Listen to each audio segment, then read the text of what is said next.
it's Tech Tip Tuesday again, and today I want to talk to you about bulk fitting the liner, why we're going to do it, and how to do it. I know it sounds pretty simple about bulk fitting a liner. You know, the bulk fittings are the same as you would use on a biofalls or skimmer, but let's just run through it because some of you out there just might not know.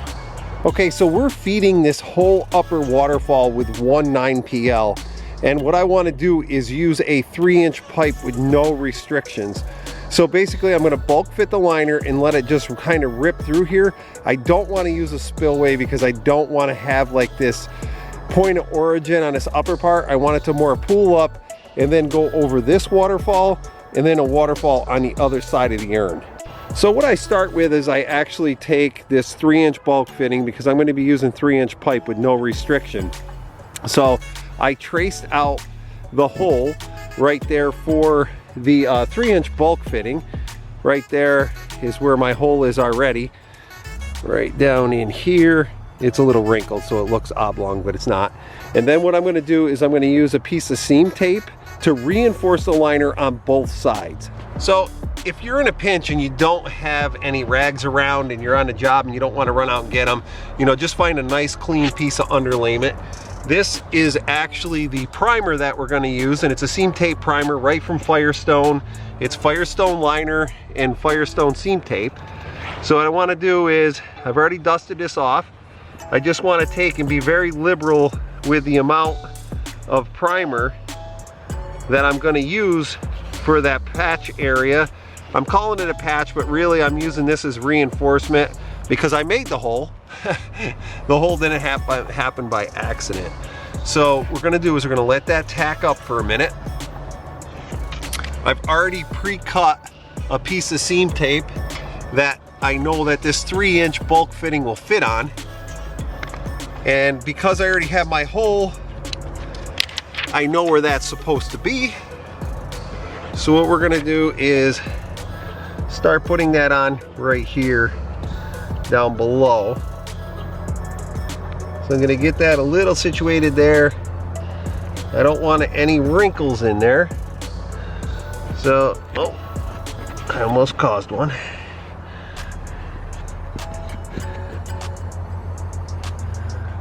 You know, if you got a piece of board or something around, you can always use that. It just makes life easy. Now keep in mind too, I know I'm doing this and I'm bulk fitting it, but I am above water level a little bit, so then that way I don't have to worry about it.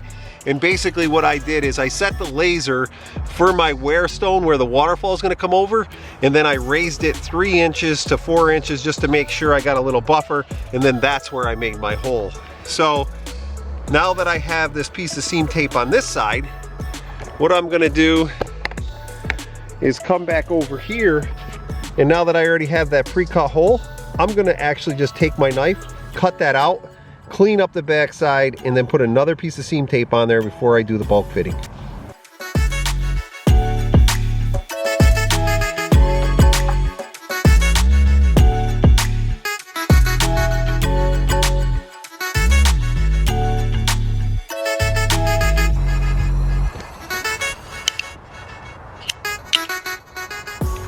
And there we have it. We got that hole cut out. So now what I'm gonna do is I'm gonna flip this over and I'm gonna prep the back side so I can put the next piece of seam tape on there.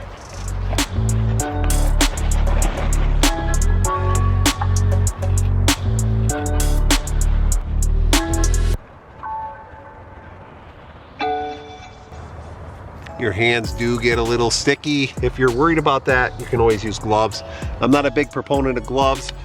These I have to have on for certain reasons, but otherwise I don't usually like gloves. So now what I'm gonna do is I'm gonna pull this liner back up like that. Gonna get my piece of seam tape across the back like so.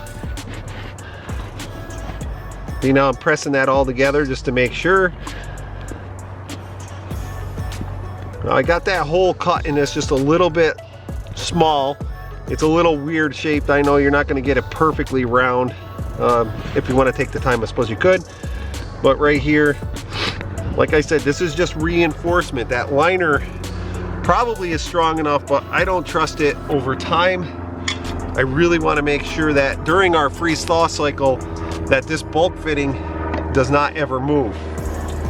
Now, let's take on this side and let's cut this out.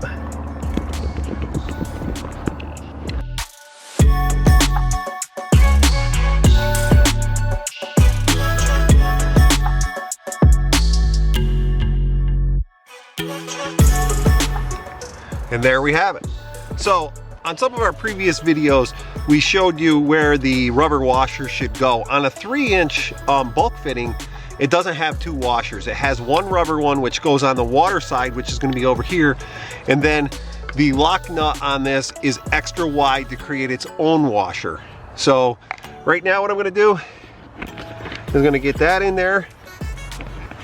I'm gonna push it through, and I'm gonna make sure that I stretch that over the threads to get it nice and tight, like that. And there you go. Now what I'm gonna do is I'm gonna take my bulk fitting, which is a left-hand thread,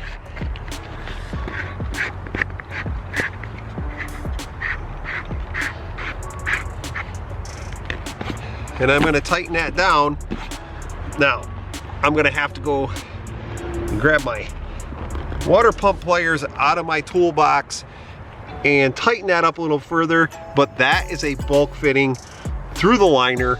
And now what we do is when we put our pipe through there, we're gonna support it with soil and stuff, and then I can put a little stub on here to flow out, which we'll show you at running at the end of the video, so you kind of get the concept of this bulk fitting. So you might be asking yourself, why would you do a bulk fitting through the liner? You can use it for a lot of reasons. In this area, I really don't want to see where the point of origin of the water is going to be. So this is going to just kind of flush through here. The water is going to flush through that crevice, and it's going to be below water level. You might see a little bit of a current, but it might look like a natural spring by the time we go ahead and plant all behind here.